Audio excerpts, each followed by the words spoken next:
আসসালামু আলাইকুম, this is Rifas kitchen. সকলকে স্বাগত আমার চ্যানেলে। তো আজকে আপনাদের মাঝে নিয়ে আসছি কাঁচা কটবেলের ভর্তা। ইয়াম! দেখেই মুখে জিভে জল চলে আসছে। তো দেখতেই পারছেন কত সুন্দর হয়েছে আমার এই কাঁচা কটবেলের ভর্তাটি। আপনারা চাইলেই বাড়িতে খুব সহজ করে বানিয়ে নিতে পারবেন এটি। তা আমি এখানে কি ইউজ করছি সেগুলো আপনাদেরকে দেখিয়ে দিব।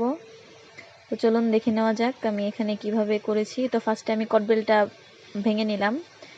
তো আমি কটবেলটা ভেঙে নিয়েছি, 2 ভাগ করে নিয়েছি। তো আমি এটা কাঁটা চামচ দিয়ে কুড়িয়ে দেখাবো। তো আমি এটাকে কাঁটা চামচ দিয়ে কুড়িয়ে দেখাবো। কটবেলটা একবারেও কাঁচা, পাকা না, একবারে কাঁচা কটবেলটা। তো আমি কটবেলটা এখন কুড়িয়ে নিব কাঁটা চামচ দিয়ে।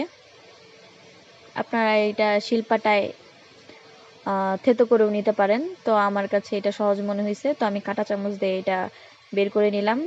তো দেখতেই পাচ্ছেন যে অনেকটা আমি গুঁড়ো করে নিয়েছি। তো আমি এটাকে বের করে নিলাম। আমি এভাবে সবগুলোকে কুড়িয়ে নিব।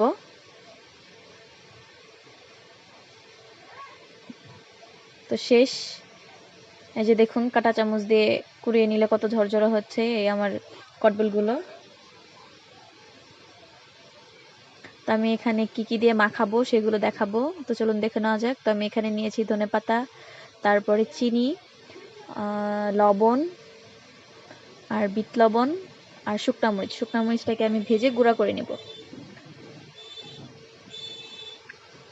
তো আমি শুকনা মরিচগুলো ভাজতে নিয়ে গেলাম। তো আমি শুকনা মরিচগুলো ভেজে নিয়ে এসে এখন আপনাদেরকে গুঁড়াটা দেখাই দিব। তো এই যে আমি শুকনা মরিচটা গুঁড়া করে নিয়ে আসছি, দেখতেই পাচ্ছেন।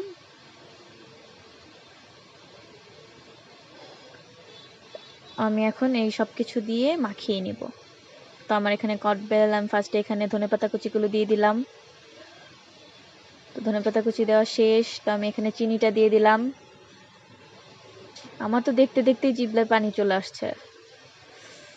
তো আমি এখানে চিনিটা দিয়ে লবণটা দিয়ে দিলাম, বিট লবণ দিয়ে দিলাম।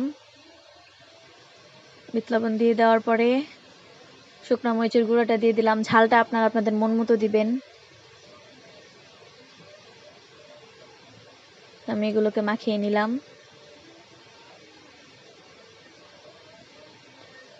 তো এটা আলতো হাতে মাখিয়ে নিতে হবে। মাখিয়ে নেওয়ার পরে এই যে এরকম একটা পানি ছেড়ে দিবে। তো তৈরি হয়ে গেল আমার কটবেলের ভর্তা। ধন্যবাদ সবাইকে আমার ভিডিওটি ধৈর্য সহকারে শেষ পর্যন্ত দেখার জন্য। তো আমার ভিডিওটি ভালো লেগে থাকলে আমার ভিডিওটি লাইক, কমেন্ট অ্যান্ড শেয়ার করবেন। আর এরকম নতুন নতুন আরও কিছু ভিডিও পেতে আমার চ্যানেলটিকে সাবস্ক্রাইব করে রাখবেন। ধন্যবাদ সবাইকে।